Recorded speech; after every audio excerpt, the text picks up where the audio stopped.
There are two overarching main types of anger. The first is the unproductive type, the type that really is negative, and that we could probably have a lot less of it in our lives. It's what I simply refer to as petty anger. Petty anger has these types of characteristics. It is expressed over vapid concerns and displeasure in trivial situations, things that don't really matter, in other words, or that are completely frivolous. It is based almost entirely in pure ego and selfishness. People are just, in this type of anger, just angry over, this happened to me, or I didn't get my way, okay? So it's based in just service to self. The person didn't get what they expected out of a particular situation, and therefore they're throwing a hissy fit. This type of anger, petty anger, accomplishes nothing regarding the betterment of human life. It's not expressed for that purpose. It's expressed for the purpose of the ego lashing out, okay? So that's the first kind of anger, and that's not the kind of anger I'm talking about in this presentation, obviously.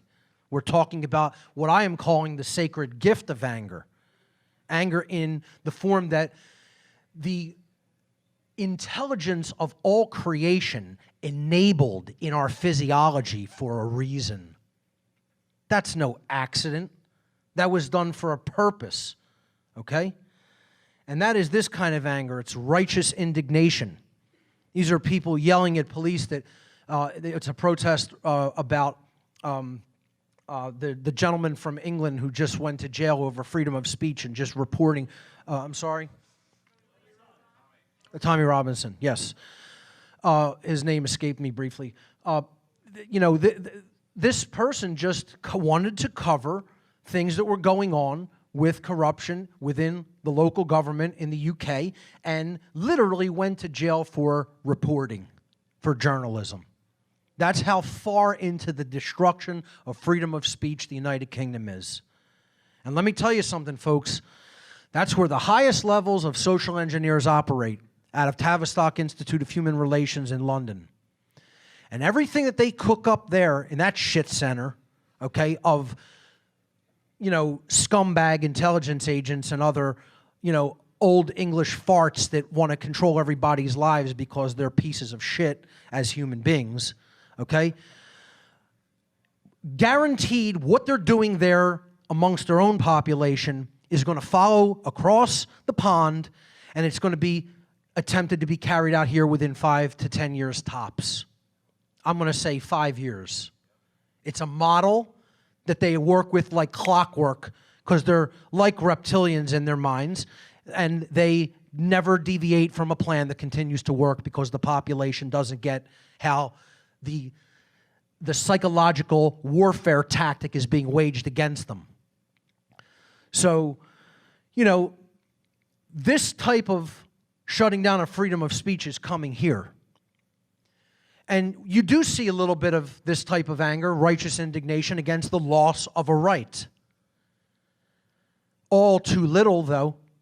The person is still, right now, as we speak, in a jail cell. Is freedom of speech being heralded as something we should try to totally protect in England, or even here for that matter? No.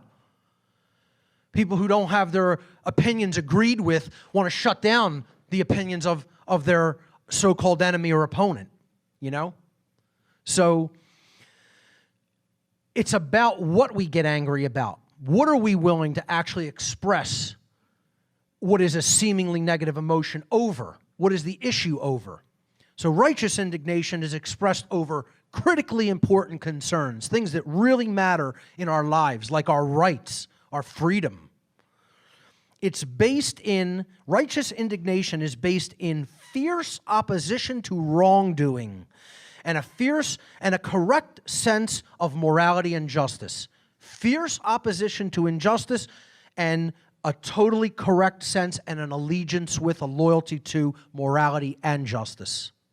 That's where this emotion of anger, that's the place it's coming from. And that really means it's coming from the heart. Righteous indignation is always aimed toward the betterment of human life by righting wrongs, by correcting wrongdoings, or correcting injustices in our society, legitimate injustices.